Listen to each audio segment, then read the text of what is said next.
Mm-hmm. Um, I got two questions for you, man. Mm-hmm. First one being, um, what was your expectation when you got the text message? Hey, man, you want to come onto the podcast? And what did you get out of it? I was excited as fuck, and I got the experience that I was looking for. I'm not gonna lie.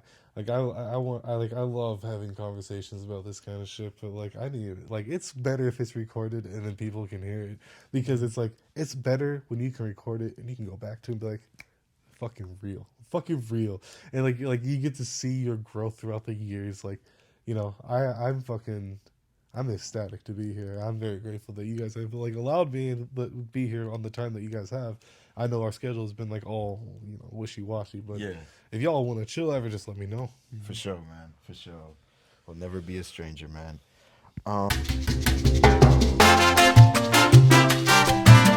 All right, all right.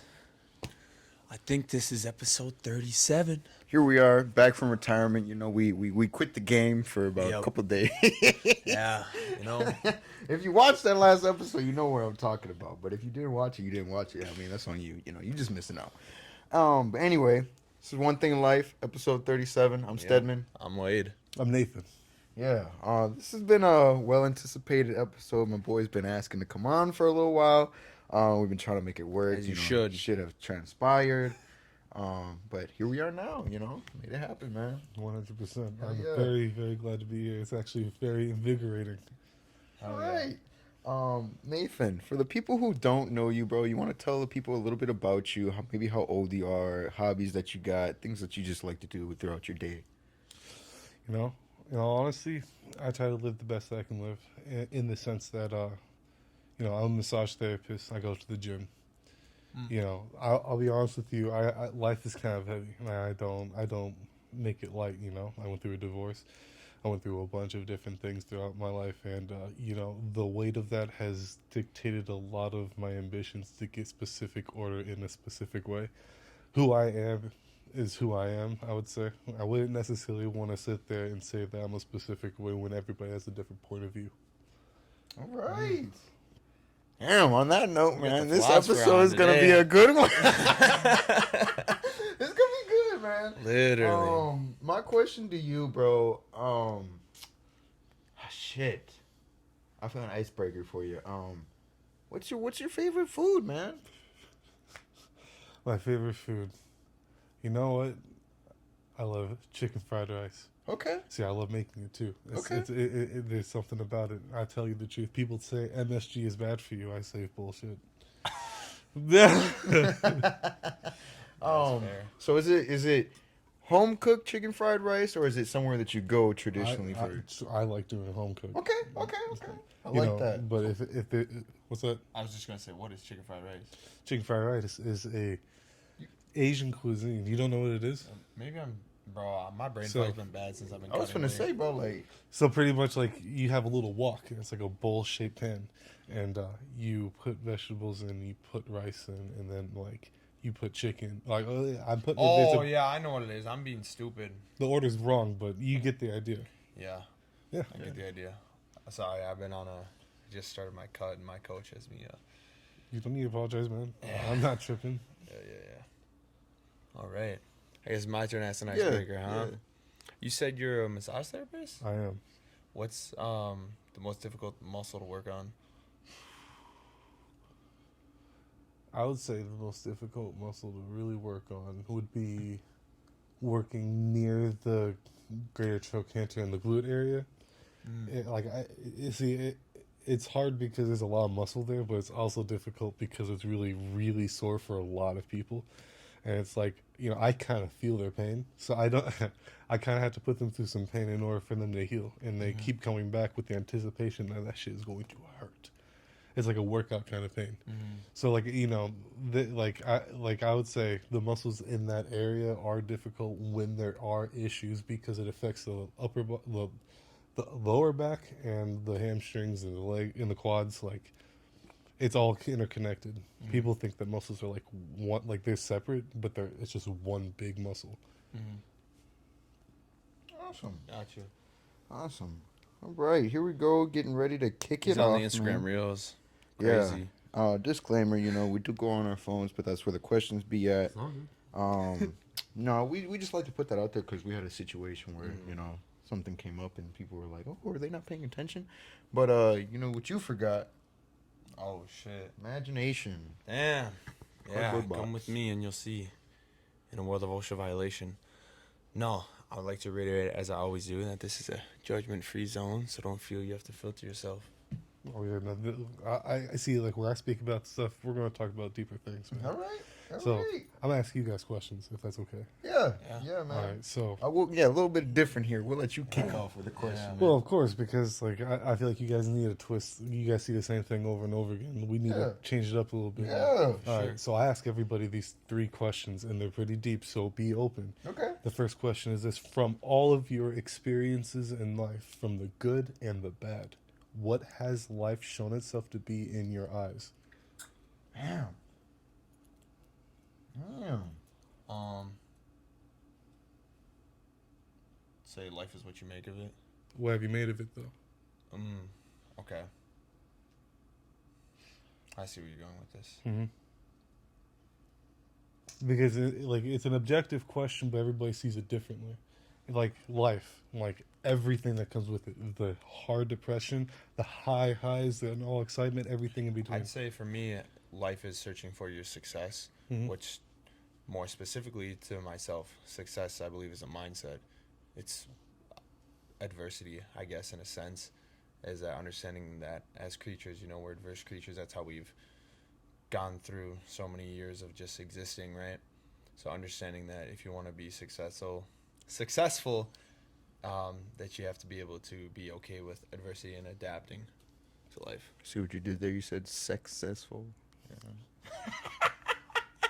Totally wasn't a stutter. Yeah. I did that on purpose. But I would have to say, man, you know, in my experience, you know, life is more or less, you know, in order to get to those, you know, like you said, those good moments, you have to go through those hard moments, you know. So it's like, you know, you have to live through the adversity to get to your good moments in life, man. So it's like, you know, throughout them tough times, man, there's a tunnel at that light. You know, there's a light in that tunnel, I should say. Yeah. So then the second question would be a follow-up question to this, saying, with what you've said, what's the most important thing you've learned so far in life? I'll go first on that one, man.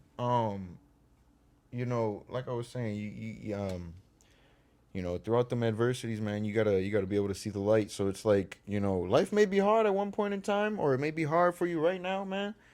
But you know, just stick through it. Stick in there, man. Hold in there, cause there's a light at the end of that tunnel. So it's like not all bad days are gonna be all bad. You know, there's some good in that bad day. Like maybe you got to eat a meal today. You know, be thankful for that. Not everybody gets to be like go home and maybe sleep on a pillow. You know, that's a good thing at the end of the day. That's legit. Yeah, you know, you made it home after work, man. Not a lot of people get to do that, you know. Or somebody who, you know, thought they were going to take a flight to, let's say, Hawaii, and the plane crashed. They never made it to Hawaii, and you Right. made it to your destination. You know, that's the good at the end of the day. You know, that it doesn't have to be a big achievement. You know, like, oh well, I got that promotion at my job. Nah, man, you got to eat something last night. You know. That's fact. Yeah. I'd say for me, it's just not giving up on yourself. It's the biggest thing. I feel that. Yeah. All right, then. So I guess those were my icebreaker questions in comparison to this. What would you say the hardest battle you faced has been in... Okay, hold on. What is the hardest battle that you've had to face in this life so far? Ooh. Mine basically goes to the serious answer as to why I said, you know, not giving up on yourself is the biggest thing I've learned. Is because I grew up from ages of 16 to 22 watching my mom give up on herself, becoming a full-blown alcoholic. And then she passed away last year, unfortunately. I'm sorry. So that's what I learned from that. I hear That was you. the hardest challenge. And like you say, I tell people all the time that like there's a difference between what society deems real and what is really, really real to the point of no return. It changes perspective completely. And you know, only a few people are able to see it because when you're traumatized like that, your face to see reality the way it is, and it is an uncomfortable fucking place. You know, like it sucks that we have to go through such hard times in order to actually process that. Like, you know, this is real. Like, It's almost surreal that it's this fucking real. Like, we walk around and we think that there's a set of ways that we're supposed to be, but that's the funniest fucking thing, because I don't remember coming into this body. Do you? I mean, Yeah. like, this shit happened for a reason, but I don't think it has anything to do with ourself. Has everything to do with the observation of all things that are here, because our witness is more important than anything else that could be expressed. Man. Break the boundaries, man. Yeah. Man, I'd have to say, I lost my father in what the fuck was it, 2022? March 15th. So yeah, that was probably like going through the grieving stage, man. That was probably the most difficult thing for me. Just being able to, because losing a parent is a different type of Pain. different type of pain. So then, I want to ask you guys this, because you guys then, I would say, are experts, regardless of, like, boastfulness. How can you explain to people what grief is if they've never gone through it? How could you visualize it to someone in your guys' perspective? You want to go or you want me to go? You can go. I'm gonna tell you a situation, man. I came home, I was completely fine. And I go and go to the bathroom. I didn't necessarily have to use the bathroom, but I sat down, and then I just broke down. Just lost it, man. No, like nobody was home. Nobody's here to tell me, oh man, it's gonna be okay. And it's just sitting there, as people call it, hyperventilating. Just wouldn't say I was losing short of breath, but it was just like I couldn't get my emotions under control. So that was at that point in time where I realized, hey man, this is a stage of grieving that I don't know if everybody goes through, but when you reach that point, it's like, sometimes you do need somebody to call on, just to calm you down, because you reach that point in your life, man. It's like, your mental has kind of lost you, and that's where I had reached. I had called my brother and I told him, man, I'm just sitting there sobbing on the phone. I'm like, man, I'm going through it right now. I just need somebody to talk to, and that kind of helped me calm down. 100%. How can you describe that feeling, though? For me to describe that feeling, man, it's a different type of hurt, man. From breaking up with somebody, getting a divorce. It's like, I'd probably say it's like the deep down dirt and grime of being hurt, man. Well said. Does it feel like static almost? Yeah. Like I don't know. Like, I don't know. You feel every edge to everything. Yeah, It's just man. uncomfortable. Yeah, like the nitty gritty. That's what I'd like I to fucking describe it, man. understand. Yeah. I'd say for me, it was just more like I felt like I was missing a part of myself. What does that feel like? What does that feel like? Uh, I guess similar to like brain fog, where you're like, you know what you're looking for, but you can't find it. Right? It's like not tangible. Yeah. I feel. Do you feel as if it's like when you're in that, when you have reached that grief, like that depression? How weird is it to you guys, if you can relate, that like the will to want to get better by reaching out is absolutely fucking diminished. It's like depressed. It's like something suppressing it. And it's like you know you need to reach out, but it's like you can't. You can't. I know what you're talking about. And it's like, it's not about a social like aptitude where it's like men can't cry or men can't reach out. It's like, I'm gonna take that point of view out. I think it's extremely fucking difficult to really communicate with people in a world is so fucked up that it could not care about what you really do care about. I think it's scarier to be vulnerable to the things that do not give a fuck about us. And I think when people go through like relationships and situations of trust, like, this is a big fucking problem for a lot of people, because they just can't let people in because it's like someone stabbing them. Yeah. Man, I'd have to say you have to be willing to open up to that vulnerability in order to let somebody in, to let them know what you're going through, how you're feeling. But at the same time, I see what you're talking about, because when you open up to that vulnerability, you're prone to, somebody using that against you, or you like, you know, this dude was just over here fucking crying over some shit, you know, but not that they would do that, but you have to be willing to, you know, take that sacrifice, take that risk, and be like, hey, you know, You see, like I think more of my problem would be the rejection aspect. that too. I think it's more of a father wound there because I never had a dad, and like I never met him, I never knew him, and like that's why it's easy for me to cut people off before we even get to an extent where we could talk about it. Yeah. Because I'd rather cut and push people away than to be pushed away, and so I think like for me personally, that's how I would apply it in that regard. Yeah, man. Yeah, I like that 100%, dude, because you never know. You never know what's going through somebody else's mind, and they Right. could just like you said, you reach out and they be like, "Nah, I don't got time for that right now." It's not even that. It's just losing connections that you've had forever. It's like, okay, imagine this, man. Imagine, like, all of a sudden you're not able to chill with Johnny anymore. Mhm. You know, like you had to cut it off because there's like too much. I don't know if you wouldn't experience that, but like in the regard of having high anxiety and like someone's causing major depression and anxiety for you, it's like opening up on that level makes you look like you don't like them, and then the best option you could do is push them away, because that is the act of love that you would do. But like I feel like giving love looks different in all points of views because it depends on where you are and what Mhm. you can give. 100%. I don't know if I'm making sense. No, that day. I'm still over here trying to process everything that's been said, but that's just me. What's going on in your perspective with all this? Exactly. That's where I'm at. I told you I'm trying to process it. I feel it. I'm a big listener, so No, I get it, man. Sometimes like we hear things that we need to hear, and we just need to sit back and be like, all right. But I feel like the truth is always going to be expressed. It's all about whether or not you're willing to just allow it to be, or you're going to do your best to try and alter being. I think there's two ways of being in life, right? There's two types. Like ideally, for the basis of life, you either just be, or you are trying to be. Mm. If you are trying to be, you're never going to attain because you're almost there but no cigar. That's why I feel like people talk about manifestation so much. I don't necessarily believe that manifestation is real. I believe that self-motivation is real. I believe people can motivate themselves to accomplish what is set out before them. Manifestation can't work in a predestined world because if everything was meant to be the way that it is, that means everything was made before you even got there.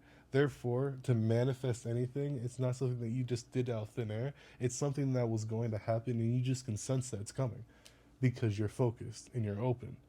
But the more that you cling onto an idea, that is the moment you lose your power, and then you start to de-appreciating yourself to a point where you're just in ruins until you be born again like a phoenix, and then do that all over again until you learn your lesson. Yeah. Man, I got a question for you, man. What's up? So you were talking more about, telling people your perspective and stuff not that long ago, or like a few minutes ago. So my question is, man, have you ever had a situation where you tell your side of the story and you're painted as the villain? All the time. All the fucking time. Or people just don't understand your side of the... Here's the thing, right? A lot of people find me confrontational because I tell the truth. A lot of people will... No, dead serious. Look. Hold no, on, it's man. because I know that. Hold on, man. What did you say that thing was, man? That line? It goes... Listen to this real quick, man. Basically, I was telling him the other day, people get frustrated with me because I tell them the truth, when in reality, that's their reaction to the truth, and that has nothing to do with me. Legit. I've had countless of people... Look. I've had people talk about... Let's give an example. I've had people talk about, loving everybody, finding your own spiritual self, and, being really motivational just to be extremely exclusive with it. It's like... If you're trying to uplift people, why are you at the same time making where you are in an exclusive place if it's given access to everybody? It's supposed to be an inclusive thing, but people will not. Well, if you confront the truth and you just expose specific things, you now become a reflection of what they don't want to see in themselves, and so when they suppress themselves and their energy, they naturally dismiss you. They can paint you as the villain. Mm-hmm. They can be like, oh my gosh, this, and that. But they're not taking into the accountability how everything got there. Because if you give it an example, if someone punched you in the face, you're going to be mad, right? You're not just going to be mad when nothing happened. Something has to happen in order for you to get upset. I'm pretty sure you guys are reasonable, right? Okay, if you guys are reasonable, that means when you get angry, there's a reason to be angry. Something must have fucking happened. And it's like, if you can't accept reality because you can't take a conviction or accountability because you want to place yourself on a pedestal, you'll paint anybody as a villain that'll bring you down to a level where everybody is, and that's equal. You preaching over here. No, I've had so many people hate on me because, like, They lack self-awareness. yes, like, and that's the thing, I hope that someone can come to me and be like, Nathan, conviction, accountability, you need to take. Like, regardless of what it is, if someone is going to be like, all right, Nathan, this is a reality, then, and like, I know you don't want to hear this, but like, you need to be aware of this because your actions are affecting everybody else's. I love that shit. And compare it rather than having somebody talk to everybody else about what I did wrong and not helping me fix the wrong that I did. If you're going to dismiss people you can't ever say that you truly love because you have the ability to dismiss people who just don't please you. Because it just doesn't, the time isn't there for you. You don't have it. But for everybody else, you can. Yeah. My man hit that down to a T, man. Yeah, my boy knocked a hole in one on the golf field, man. Fuck. I'd like to just leave this out there, man. He had said this a while ago. This is what I was trying to get him to say. The truth sounds crazy in a world full of lies, man. That's the thing, right? Oh, that's one. Mm-hmm. Yeah, I thought, yeah, my bad. It's all good. No, it's legit. You see, so many people. I'm gonna be real. I'm pretty controversial. When I hear shit like "your truth," I kind of cringe a little bit because like it's not correct morally or anything like that. Let me give you an example. Okay, if you're going to say that individual truths are real, you have now given pedophiles, rapists, and murderers leeway to actually get away with fucking things that are immoral. Because they felt like it. It was their truth that they should do this. But really, should they? Right. Like, is it, like, if it's in your power, like, you should? And it's like if some people are twisted enough to say yes and, like, rock with that shit. They're like, the world is too big to have a narrow mind. And it's like, you have to be very critical in what you have to say. And, like, a lot of people who say that usually have, like, a wound within themselves that they call trauma, which is just like, which I say trauma with a quote, because there are some things that are traumatic, but when it comes to people's personal conflicts and it's heavy for them to figure out, like, you know something, like, I understand it's hard to figure out. It's not really hard if you're overcomplicating who you are by trying to decorate an ego, and then you become the ego. You start tearing yourself apart in physical ways, in emotional ways, in mental ways, and then you start becoming a porcupine to anybody that comes to you with the truth and sensible shit. Because if anybody ever tries to tell you where you are and you have to focus on your pain, it's the fucking end of the world for you because you want to claim suicide. A lot of people are there, though, and it's like, we need to be there for each other, and that's why I think that instead of, like, judgment, there needs to be strong fucking understanding and love given to these people, even when they are the ones causing the offense. Because in all honesty, the ones who are causing the offense need the most forgiveness and love. I might get hot. My man's spitting too much heat. Yeah, bro. God damn. It's your turn to ask a question, man. Okay. What is something you hold against yourself? Ooh. It's about to die. If you could charge it, that'd be cool. You get it, man. You type C. But I'm type 2. Oh, my bad. the things that I hold against myself is so much. Like, I could be a better dad. I could be a better person. You know, when I go through my depression, I get a good front row seat of all the this? I'll grab a charger for you. like a front row seat of all the fucking things that I'm doing wrong.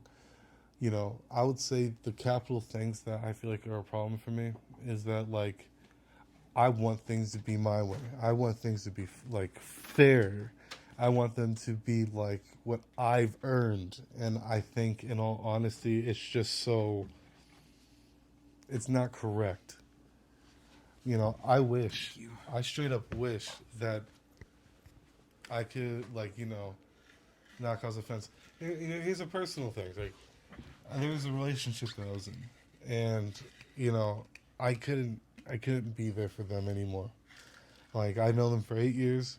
I love them, but I love them to the point where I resented them because they wanted to go off on their own path, and that's perfectly acceptable. But like when you want a relationship and you're like, and you've cultivated so much just to have it like broken again after a divorce, and you actually were like, okay, I'm stepping into this seriously, and it just breaks apart again.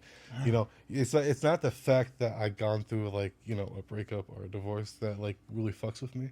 It's the fact that like I allow my pain to cut other people off because I'm uncomfortable with myself and I'd rather do it to myself. But I project it on other people so then I can just deal with it myself in an increased way because I just cut off the only help that I would ever really get in this area because they were there for me. Mm-hmm.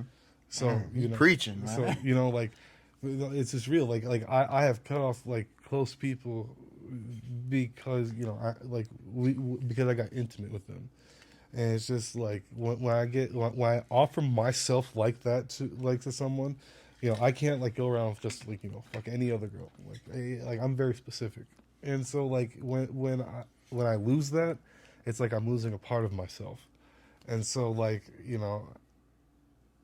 I had to just move forward because if I were to stay in that friendship, I would do my best to make her be in a relationship with me, and not by force, of course, but like I would always try to like change her mind about wanting to learn her own independence. I can't do it.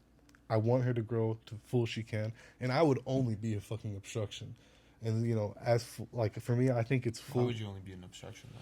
Because the thing is, man, like if I'm going to sit there and constantly try and get my way when she has a specific goal on trying to be a better version of herself by not being in a relationship, I can't. I don't. Why would anyone want to fuck that up? People are growing. It is such a vulnerable thing. We are so young. Isn't that the point of a relationship? Is it built together? I think it's only crucial. You can only really grow with someone if you grow in yourself first. You have to be fully grown to engage into a relationship that will actually be sufficed because you can be the only responsibility for your own happiness. So you're a big believer on love yourself before you love anyone else? Yes, because like look, like a lot of people you're gonna make me happy and I'm gonna make you happy, but that's fucked up. You see, it's better to be like, I'll make myself happy if you make yourself happy. If you can make yourselves happy, and you can be together, you can't really not be happy together because you're in control of that within yourself. That's fair.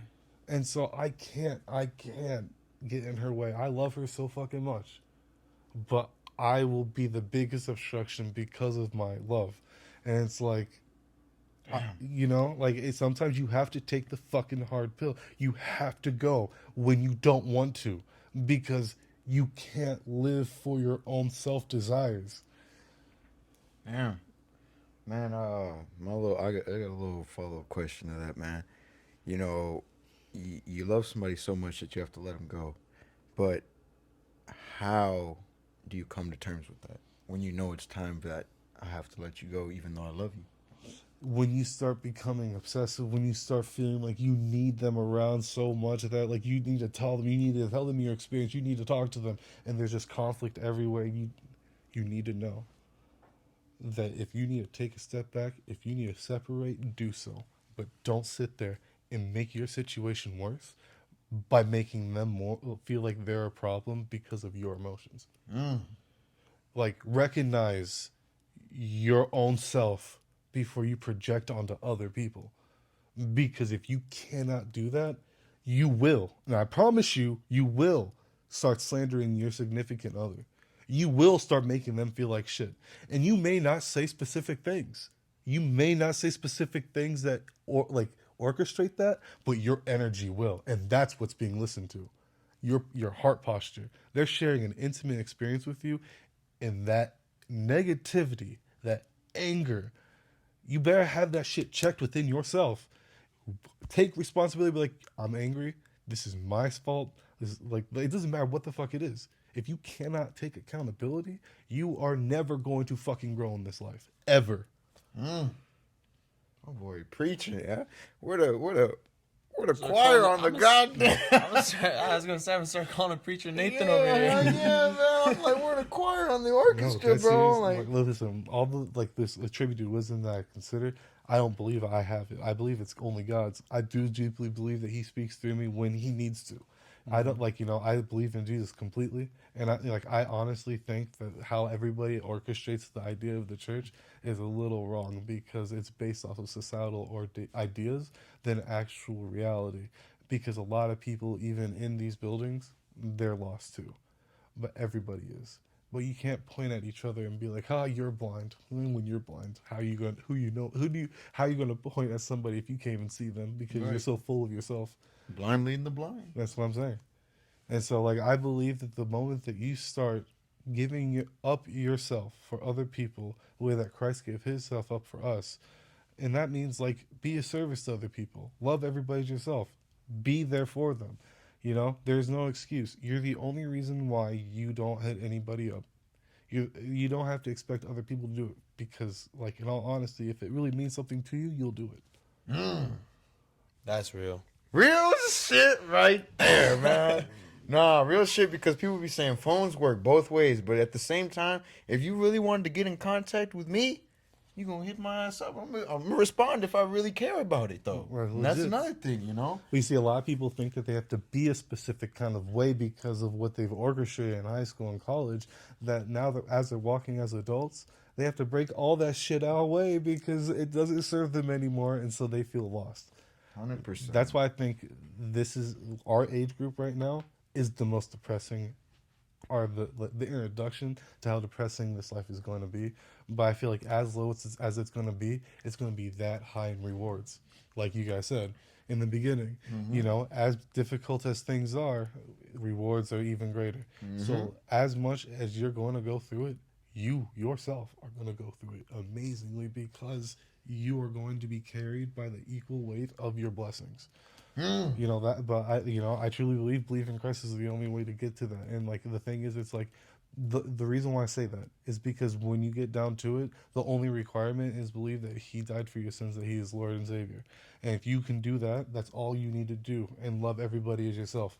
If anybody wants to add anything else to that, they're causing division among their own brothers and sisters because they want to seem more righteous than they actually are. Question that I've got for you now, man. Our guests, we're all going to answer this. Do you believe love still exists in our generation? Yes. Do you think there's a lot of it? Relationship love, you get together with a lady and... No. That's the one I'm talking about. You're talking about relationship love? Yeah. Listen, this is what I'm going to say. I do believe it's real. I think that we're looking... listen, as guys, I want to be real. We are developing in a different way. I don't believe that women are fully more mature than guys are all the time. It sways in different areas. Yeah. So what I truly believe is this. I think women need at least 5 years after their 20s to be single. And same with men. And the reason why I say that is because you're only trying to fulfill your own self-desires because you haven't learned any better yet. When you start getting into real shit and you're like, I'm about to get into my life. Then you can start being considerate of it, maybe, because then you're actually set up. You took care of yourself, and then I think that if anybody gets married under the age of 25, they will get divorced, and it's very rare that there are people that make it. And I'm not talking about the boomers, our grandparents. That's a different generation. Right, that was a different generation. This generation, for sure. it's not like that. It's not like that. People don't know what honor is because they've been dishonored so many fucking times. I don't think that, like, I don't even blame my wife for committing adultery, because the thing is, I think that she is so young and she didn't have enough experience to be on her own, that she didn't have the time. She didn't have the time to live out for herself. So she went off on her own desires because she was so upset with the life she was living at the moment that she had to go off and do something else. You see, like, it sucks that it has to be like that. It's deep, but realistically, it was my fault for getting married with her so young because she didn't even have the time to grow. So then I can't get mad at her if she's going to start acting like a child in a relationship if she didn't even grow into a woman yet. Right. It takes extreme grace, and I think that's why, like, people shouldn't get in relationships, because if you're going to get in relationships in your 20s and 25s, I'm going to say, like, there's a 90% chance you're going to get cheated on. 95, 97, 97% chance, because people need to learn themselves and their self-control. Women work on their boundaries up to the point of like 25, and then they feel good, and then they're strongly independent if they're healthily thinking. And then there are people who fall. Mm-hmm. And it's not their fault, because you have to understand, women are vulnerable. Women are, like, I would say like 80% of women probably have been like sexually assaulted, if not more.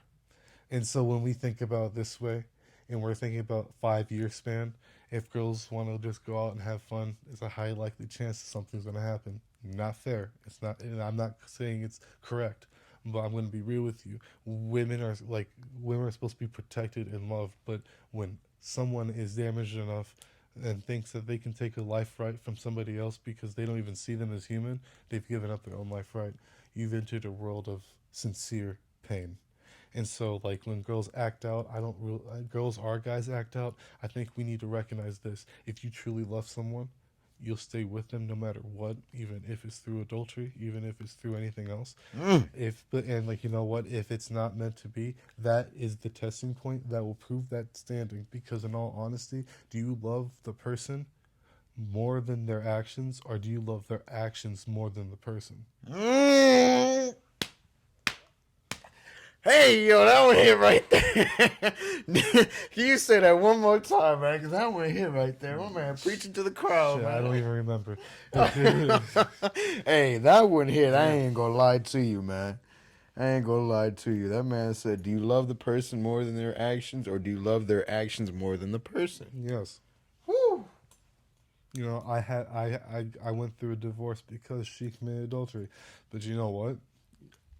I shouldn't have done that, because now the fruits of my labor are being eaten by somebody else. And so I may have put the time into that shit, but I left right at harvest time. Yeah. And so I got to deal with that responsibility.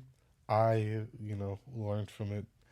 And it's like, that's why I think marriage needs to be taken seriously. I think this is a better way to look at it. I don't think many people in our generation know what a marriage is.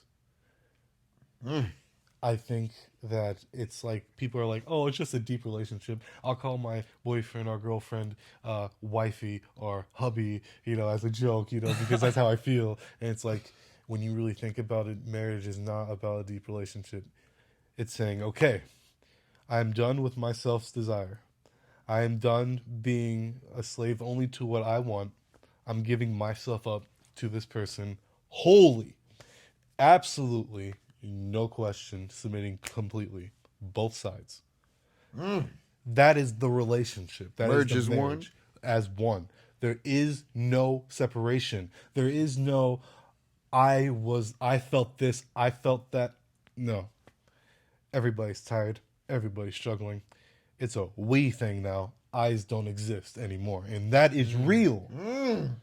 And so when people, My boy out here preaching. so when people start saying, "I want this," "I feel this," I," and they're talking to their marriage person. There's no INT.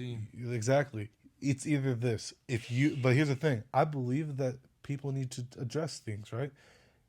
If someone's having a problem, someone needs to submit to it wholeheartedly, even if it hurts. And even though they don't want to, they're gritting their teeth, mad. Do it. Because you said you wanted to submit yourself to another person, that is your commitment. And if you keep on resisting that, adultery is going to happen. And then you can't blame anyone because realistically, everything has a reason. Everything has a reason. It doesn't just happen. We're gonna have to title his episode "Preacher Nathan." Yeah, dude. What are your thoughts, man? Do you think love still exists in our generation? In relationship, Yeah, I'm yeah. like, Significant other relationship, your girlfriend, your boyfriend, whatever. I mean, yes, for the right people. Okay, I like that. You want to add on to that, or is that it for you? I mean, I don't know what else to say. Just kind of what he's saying. You know, somebody that's ready to submit and commit to a full-blown relationship and understanding all the responsibilities that come with it, rather than just going through a whole phase or wanting a relationship title. 'Cause Yeah. you're not gonna. People that just want that, they're not looking for. They're just looking for the idea. You know. And we've all been victims of that.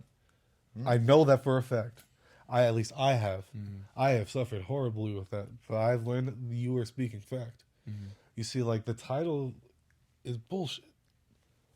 If you have a connection with a girl and it is undeniable, enjoy. Wow, how about that? Instead of doing something fucking about it, how about you enjoy that time? Because when they die, you will suffer knowing that you were trying to do anything but enjoy that person's time. And, like, let's stop thinking that we're immortal when we're in relationships because we feel good.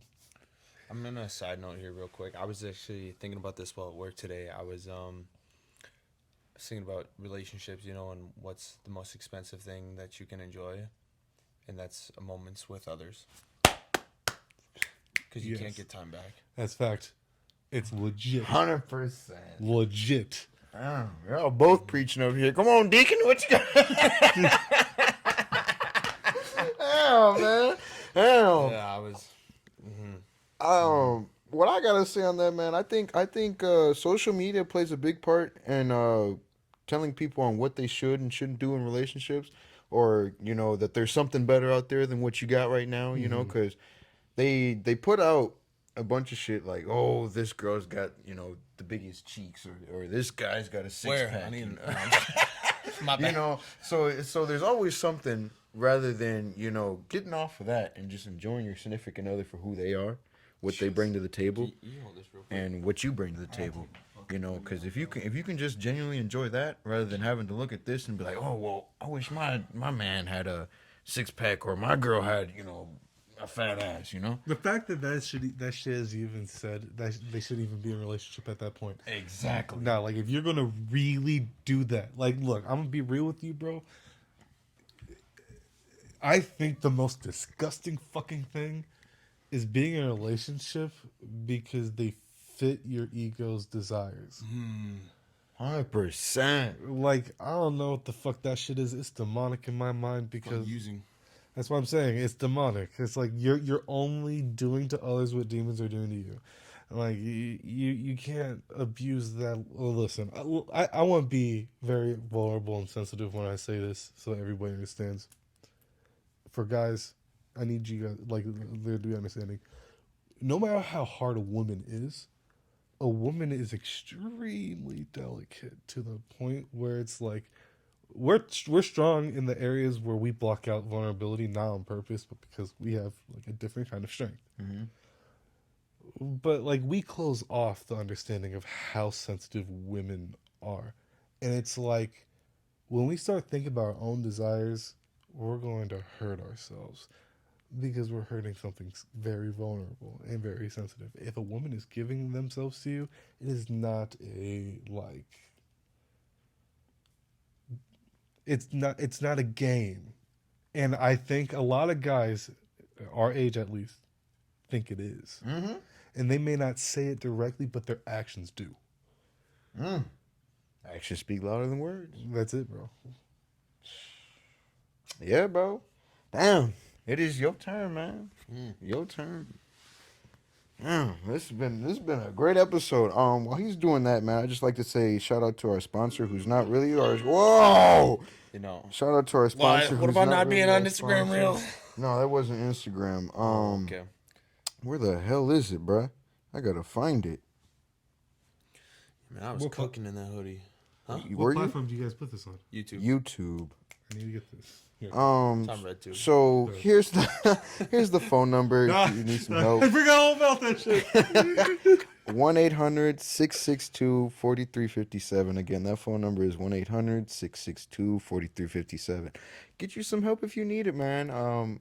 Alcohol, a mental, suicide, whatever. They're willing to help you. Someone's there to talk to. 100%. If you made it this far, like, comment, and subscribe, and comment the word preach. But my question, I've asked this quite a bit, but it always gets a good reaction, and I know people like this question is, if you could talk to any dead person, who would it be and why?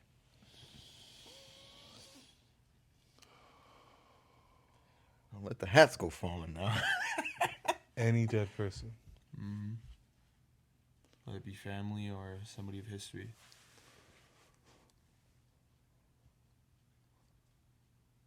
I would love to sit down with King David.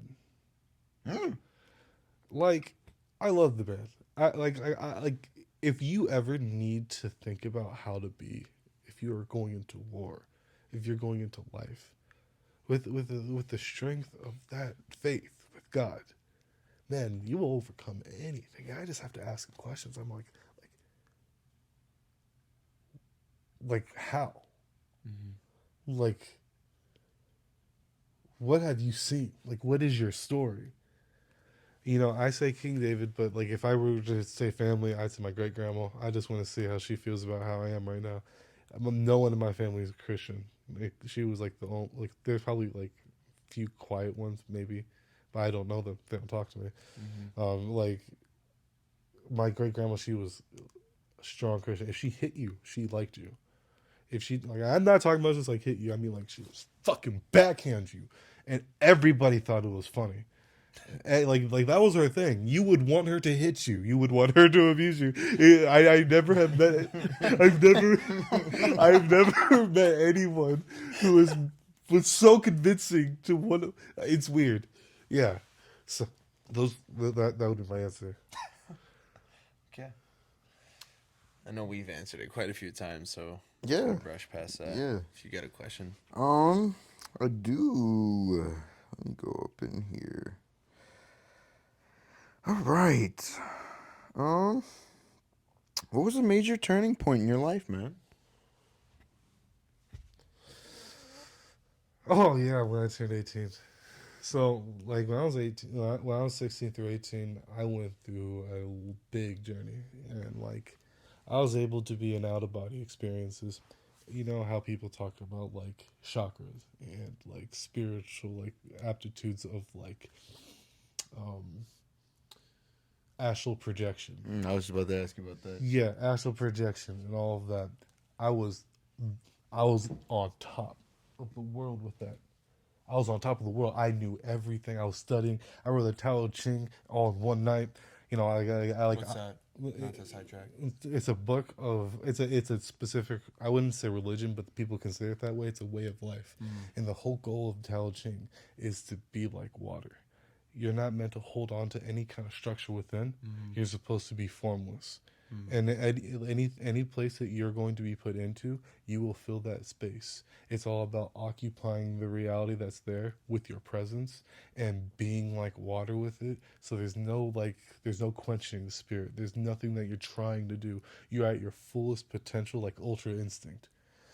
And so like you're just focused, and so people have a way of life of like practicing this so hardcore that they'll go into the mountains and they'll practice flows, and they will improve in becoming so formless that they'll probably forget that they're in bodies. And so like I was on top of this. I was able to do telepathy with people and proving it with them. I've spoken we were speaking in this space, but we weren't using our mouth. I was like, let me see if I'm tripping. And so I continued the conversation in words, and they carried it equally as if it was connected. I was able to like the out of body experiences I have. I was working on spirals, and I was working on frequencies, and I was passing into my future so I can work on it then, so I can work on different tasks that was given to me from the past, and keep on working in that kind of way in order to benefit my future and build a lighter like future for myself. And so like I was in the nitty gritties, and one day I was walking down the road, and I saw like it's not that I was out anything. I was actually out of body experience. I was like meditating and walking at the same time, paying attention to what I was doing, and I was passing down a frequency of light that was of a high, like that was high, and like you know how like okay, you know how you feel happy, that high energy. I was able to take that and push it into the future so I can work on it on the outside. And so like I was passing that down and down a spiral, and Jesus comes out of this corner, and I didn't believe in Jesus at all. And he said, "Hey, wait up!" And I've never seen a humanoid figure in this. I was actually a little shocked. I was like, "Okay." And he said, "You should go to church tomorrow." It wasn't just like I heard him in my head. This was outside of my head and inside my head at the same time. And so I was walking, and I was like, "Okay, I guess I should go to church tomorrow." And so like I went, I was walking, and it was raining, and it was pouring. I was dressed. I was like, it's like the earth is baptizing me. I was walking for an hour and 25 minutes, and it was pouring rain. I was trying to get the voice to talk to me again, and there was nothing. And I was like, fine, be that way, as a joke. And then I got to the church. I believed in synchronicities heavily, and so like What's that? synchronicities are like signs from God, like Okay. or what people say like the universe. Like Mm-hmm. they see numbers, or they see things in repetition that align to a specific thing that is like that they're trying to resonate and align to. Okay, I got you. And so like the first for me was the fact that I was rained on. I was like, it's like the earth is baptizing me, as a joke. Mm-hmm. Then I walked past the Bible study, and they were talking about baptism. I was like, huh, coincidence. And that day, then the pastor invited me to be baptized without me saying anything. Later on, I was walking, and like down that same road towards Johnny's house, Mm-hmm. at his old house, his Yeah. mom's house, Yeah. and I had a vision. And it was weird because I was used to out of body experiences, but I could not observe. I could not control it. And like I was not able to move. I was paralyzed, and it was like the realest image of Israel. The graphics were so clear. It was cut. It was detailed, and like everything looked so real. Like just rocks, just all everywhere. It looked like the desert. And I saw three black outline crosses on the left side of me. That was the only thing that looked unrealistic. However, my vision was like black and white and like grainy like a film, but the quality was like 2050. Like it was like the highest quality I've ever fucking seen in my life, but it was just like old.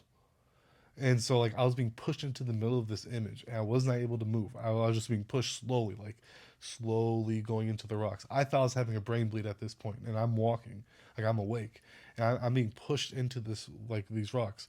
And then next thing you know, like I see nothing but like the rocks, and then I keep being pushed forward, and then it burns like film, and then like it turns red and yellow, and now I'm being pulled back at the same speed as I was moving forward, and I was looking at fat and meat and like hanging from a body, and like I was seeing blood, and like it was real as fuck. It looked more real than what I'm seeing right here today. And like as I kept moving backwards, like I couldn't control the speed. I was slowly watching this body just bleed, and like I see a man on a cross, and it was Jesus, and I know for a fact. And like what happened was, my life was like a film, and it it went up to him, and his eyes turned on like light, and he looked into my life like a film, a light going through a projector, and he looked through all of my life, indicating that he was there for me no matter where I went, and at all points in time in my life. And like I was shocked. That was the moment. I don't believe in Jesus like that he's real. I believe that he's going to come through. Like he got this. That's the kind of belief that I have because of what I witnessed. And that changed everything for me, because then I had a bunch of different experiences and visions. I've spoken to God. and I was fucking horrified. Dude, it is not a joke. People think it's a game. I'm so fucking like if the Lord just peeled the fucking sky back and he looked into this fucking planet, there is not one person that would be celebrating. There is not one person that would be like, "Oh yes, the Lord's here." They will be shitting themselves, and like people think it's funny until it happens, and it's like the volume. How your conviction with your tone of voice was what got me to laugh. So. Oh, it's just so that's a story for another time. But it's Yeah. Real shit, man. What was the question? We kind of got a. Wasn't it was your question? What? Oh yeah. Fuck. that was the turning point of my life. Yeah. What was the major turning point in your life? Me? Yeah. I think I pretty much said it earlier. Oh. How did that affect you? How did it affect me? Oh boy, I don't know. It made me learn to definitely become more calm and collective, and suppress myself for a while. That's why I thought it was interesting how you're talking about, with your hurt. You just push people away rather than open them in for it, because it's easier to stay in pain, right, than to let go of that pain and to get back into it. Fact. So 100%. I'd say that's for a while. Yeah. I don't know where I was going with this. I was just gonna go. How about rant. this? What would you say to people suffering in your kind of way? What would you say to them?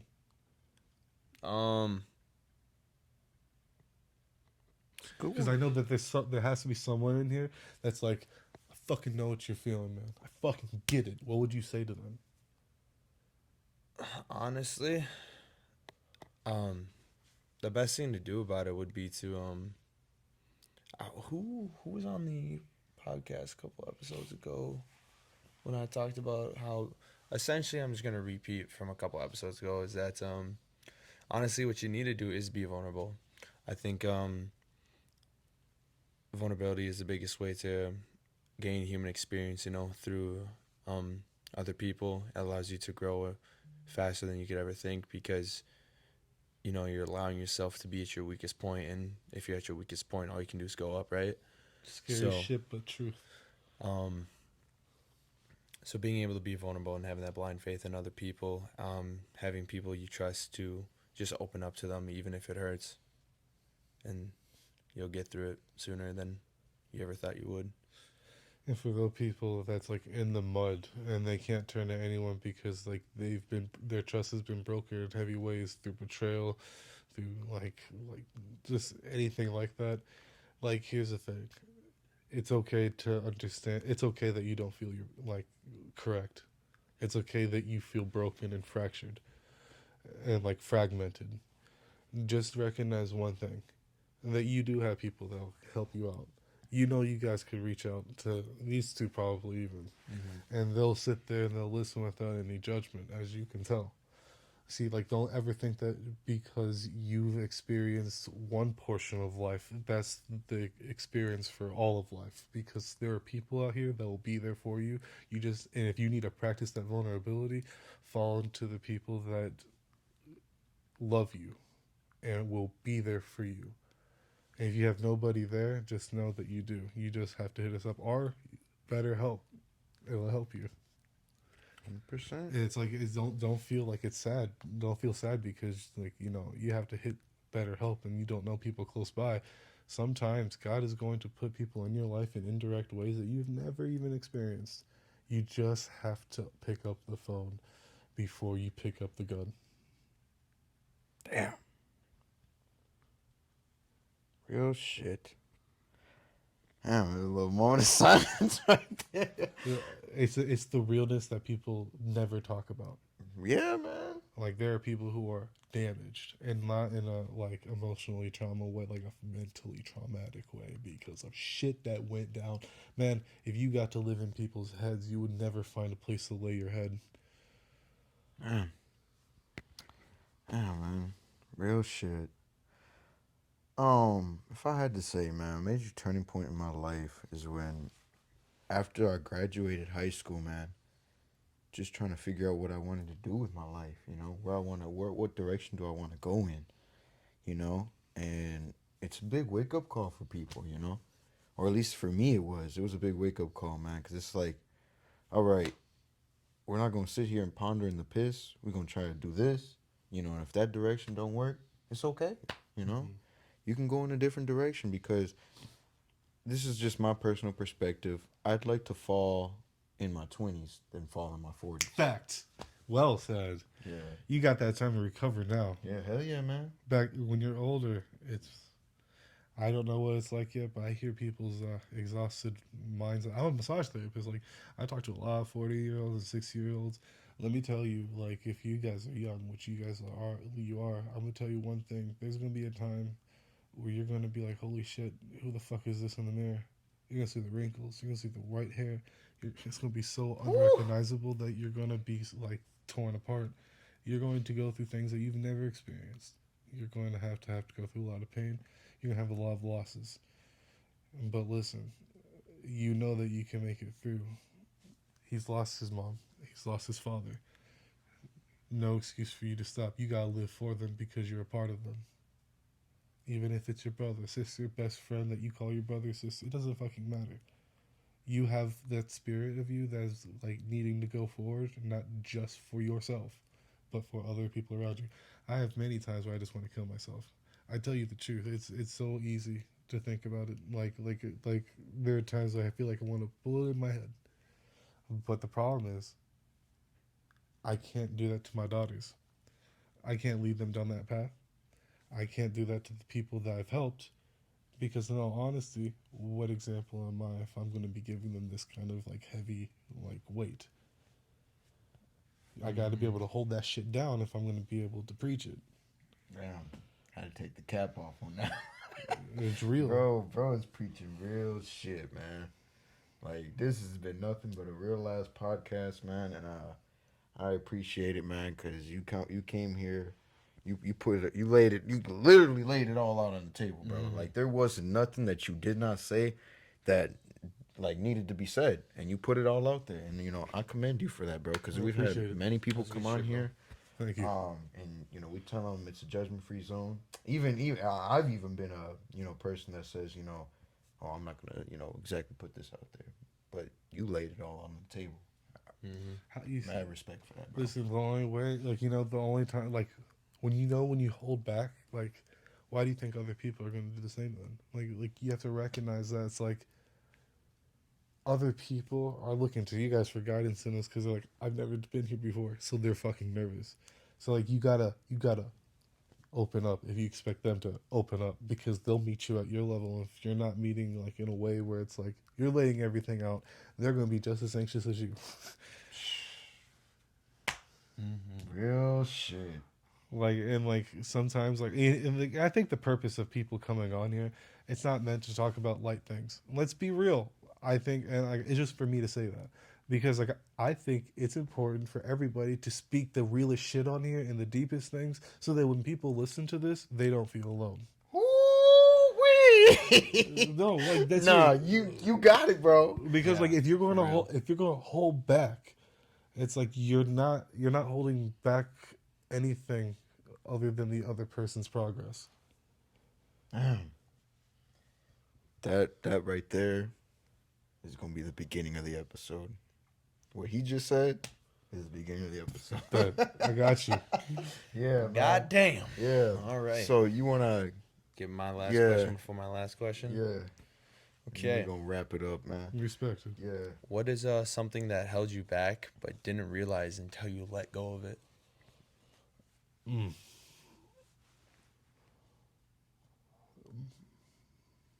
My attachment to other people. You see, like, I'm not too bad. There's people that are worse than me, but I take accountability where I need to. The hardest thing to let go, I was in a relationship, like I was saying earlier. I had to let her go, and I realized I felt better, and that sucks because I care about her so deeply, and she did want me to leave. And it's like I had to. Letting go of what I want has been the hardest thing I've ever fucking done. My wants are the hardest things I've let go. And when I realized that I started like disregarding my self desires and letting go of my wants, I didn't realize how much freedom I actually really had. I guess I'm gonna go next. I'm with him. I was in a relationship, man, and You were with him? In a nah, relation? nah, I was in a relationship. Oh, my bad, my but, bad. I like, thought I heard that. It's not funny, man. but no, I just gotta say, like you said, man, just being able to realize your actions of what you did in order for that to, help you heal or get through what you needed to get through. You know, and that way, like if there's a next one, whoever it may be, you can give them 110% of you, and be able to understand that, hey, I gave it my all. I didn't do anything wrong here, and if it doesn't work out, you can be at peace with that. Be careful. Just don't give shit. This is hard. Give all your love, but don't, I wouldn't say invest it in a person. Oh no. Invest it into the life you want to live. They'll Yeah. tag along with you and you can enjoy together. Yeah. I think a lot of people get that shit twisted. And I think it's only because we get so captivated by how amazing that other person is. 100%, man. Gotta answer my own question, don't I? Yes, of course. Oh man. What do you mean? Um.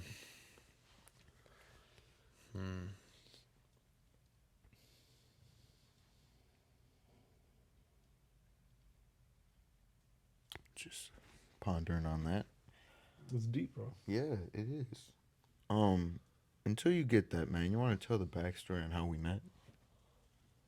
Me? Yeah. In Oakdale? Or Oakland? Yeah. Bro, holy shit. My memories are black. I'm not gonna lie. Do you remember better than me? I think I remember when you came, and I think it might have been choir class because you were friends with Johnny at first, Yup.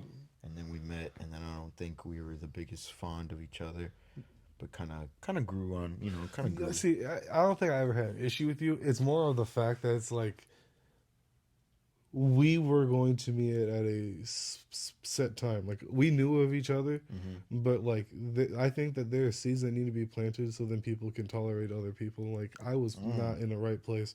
Like when I got to Minnesota, bro, I was trying to fight people, but nobody would. I was kind of offensive, so like I need some growing to do before I could actually like have friends. So like I kind of respect the fact that like I still keep in contact with you even though we haven't talked so much. Yeah. Like but like we've always talked still like through choir and everything. It's it's interesting to see this how that is. I like what you said though. Sometimes you plant seeds in order for it to work out when it does work out. That's legit. Yeah. Otherwise, it will never work. And like I don't ever think that that's something that people do on purpose. Like I think every moment is a seed, and like later on you harvest eventually. It's just sometimes some seeds take longer than others to harvest. Yeah, 100%, bro, 100%. Did you figure that out? Yeah, I'm proud. I'd say for me it was it's kind of one of those weird direct things where it's like I'd say self-judgment. More or less I didn't realize it was self-judgment of projecting on others, setting expectations of others, and when they're not at the same level of as me, I'd sit there and be frustrated and just judge, and then obviously come back to me because that's what it is a form of self-judgment. So letting go of self-judgment has definitely helped me. How would you define self-judgment so people can understand what you mean? Because I feel like there's a lot of people in denial. I'd say when you're sitting there looking at other people and you have your standard that you set yourself to and you see others doing their own things, but they communicate and talk to you as a way that they want to be doing the same things as you identically and whatnot, but then they never follow through with it. So then it frustrates you because you're honestly just judging yourself because You're comparing yourself to another individual because they're not doing the same thing as you. So ultimately, what you have to do is understand that your path is your path alone, and you can't control others' ambitions. Facts. Mm, And 100%. I guarantee you, like, people can be like, yeah, of course, that's right. Yeah, you're right on. But, like, I don't think people recognize how fucking difficult that shit is when you're in the moment and you get all caught up and you're not focused on that shit. Mm-hmm. Yeah, I think everybody has fallen victim to it without even fucking recognizing it. Yeah. Yeah. All right, man. You want to ask your last one? Oh yeah, okay. But okay. What's Drum something? roll, please. What's something you need to get off your chest? I am tired of existing. I'm really tired of it. And sometimes I get into a place where, you know, I don't want to exist anywhere. And I feel like that thought gives me more comfort than having to constantly deal with the shit that I'm faced with in this life. But, like, that's the battle, and I personally don't like talking to people about it because I don't want to, like, seem generic. I mean, I've heard so many people, have a problem with other people going through shit. It's just like sometimes I don't, I like it's such a vulnerable thing to me that I don't want to have people like, it's a fear that's not real, but it's something that has stuck with me for some reason. And so it's not even like a fear. It's just like I get so tired that, like, I don't need to reach out because, like, if I'm going to do, I'm going to do. Like, why would I reach out? And it's just like it gets really fucking heavy. And so, I mean, I'm pretty pushing through, but, like, that's what's honestly constantly on my chest, and it's really fucking difficult. Damn. Man, I'm just glad. I just want to say, man, you are a strong individual for getting that out, man. I appreciate that, man. Real shit. Yeah. Yeah, that shit resonated hard with me, honestly. I get that, 100%. You get it, man. Like I said, like, there's a difference between what's real and what's really fucking real. Because when you get to the perspective that the hardest thing to do is not to try, you've reached the point of realness that you've always needed. Some people don't get that until they're 80 and they're fucking bedridden and they can't do shit. And they're forced to see that they were never in control. Because if they did, they would not be there. You shed some tears over here. Shit. It's Damn. it's real, bro. Yeah, It's it's real, man. It's I almost real had to shit. get the tissue for once, goddamn. I got two questions for you, man. Mhm.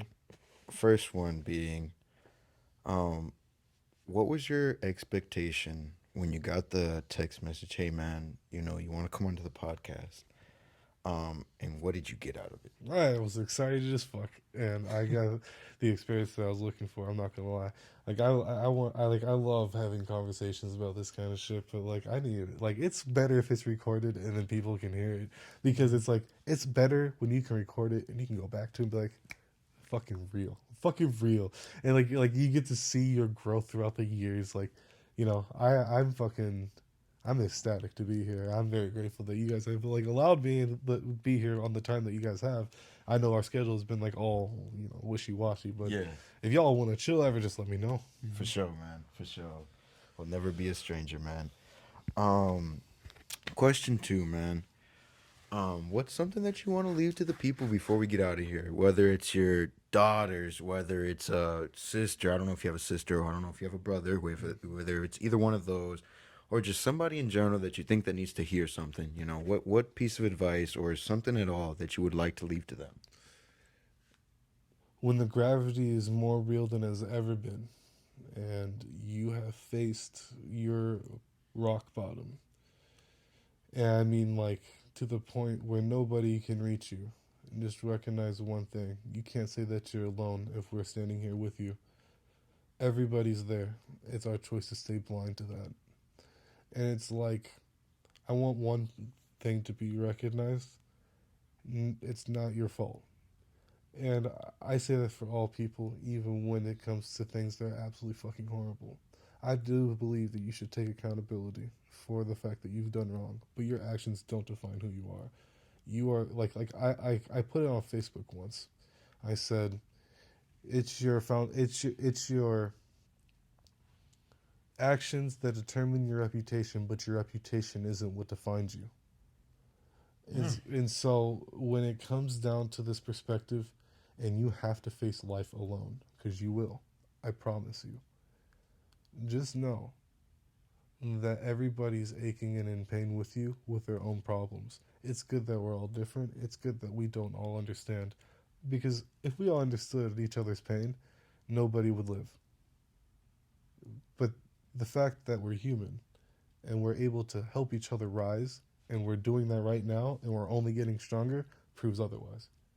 So if you can see that it's strengthening them in their path, just from realizing these point of views, just know that that same access is given to you at its appointed time. I said before, everything is predestined. The only reason why you're going through hardship is because, as bad as it is, that's how good it will be. Mic drop on that. Damn. Mm-hmm. Thank you for coming out, man. This was thank fucking phenomenal. Yeah, I appreciate it. I think it was Thank all you. right. Yeah. I love being here, man. If y'all ever want to do this again, just let me know. Hell yeah, man. For sure. Hell yeah. Man, this has been One Thing in Life. One thing in life. Episode 37. Like I said, it was fucking phenomenal. Thank you from the bottom of my heart for sharing those experiences with us, man. Really Laying do it out on appreciate the it. table. Of course. Yeah, that was fucking huge. Man, we're out of here. Shalom.